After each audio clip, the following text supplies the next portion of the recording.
Hello, I'm Gwen Maddock, and today I want to do a review of another book that I've read on my Kindle. I hope you'll excuse the rustle of paper. I have to read it because it's too much to remember. This review is about the Cornish Coast Murder by John Bute. John Bute was the pen name adopted by Ernest Carpenter Elmore, who was born in 1901 and died in 1957. He adopted this name when he began writing his crime novels at the height of the golden age of detective fiction, which stretched, I believe, from the early years of the 20th century to perhaps the middle of the century, round about the 1950s. Some may say it goes into the 60s. There's various views about that. Elmore was an English theatre producer and director who also wrote crime and fantasy fiction. In all, Elmore wrote 30 crime novels under the name of John Bute. Elmore also helped found the Crime Writers Association alongside John Creasy in 1953. Bute's work has been forgotten for too long, which is a pity, but now the British Library has revived two of his earliest novels, The Cornish Coast Murder, published first in 1935, and The Lake District Murder, also first published in 1935, and these have been added in their crime classics.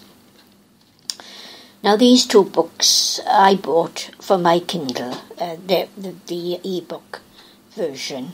I bought them recently, having heard about this writer in some Golden Age forum, and I thought I'd take a look. And they were not too pricey. I can't afford expensive books. So it's got to be really well under £5.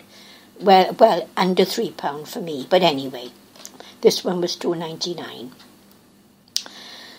It's The Cornish Coast Murder, the first book by John Bute, which I have recently finished reading and which I review now.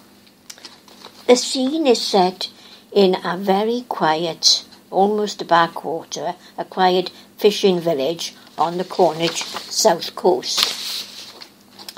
The local vicar, the Reverend Dodd, and his friend Dr. Pendrell, both have a keen interest in crime novels. They take turns in borrowing crime books from the library in a nearby town, reading them and then discussing them and vying with each other as to who is astute enough to solve the mysteries and discover the murderers. A safe enough pastime. But when a puzzling murder really occurs in a house right on the cliffs overlooking the sea, hardly a stone's throw from the Reverend Dodd's vicarage, the vicar is faced with a real murder, much, to his horror.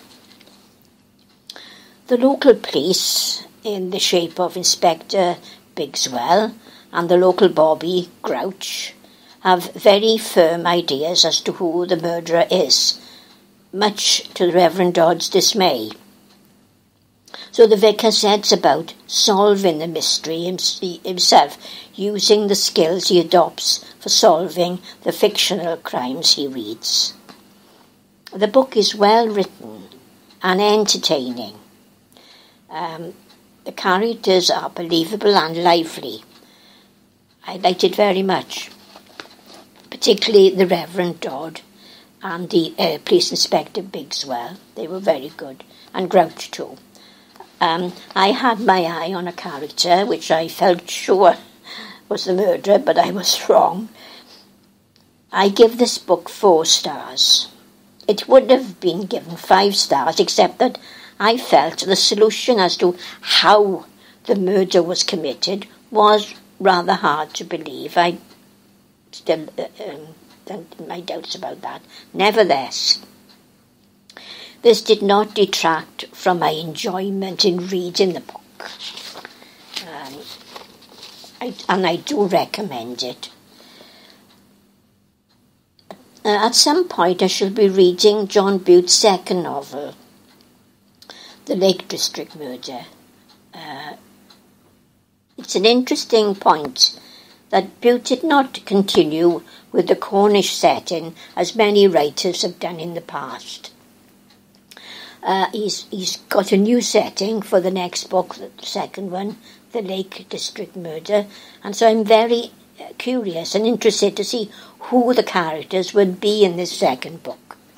Obviously, they will be very different, and I'm looking forward to that. So that is my review for today. Thank you very much for listening. Goodbye.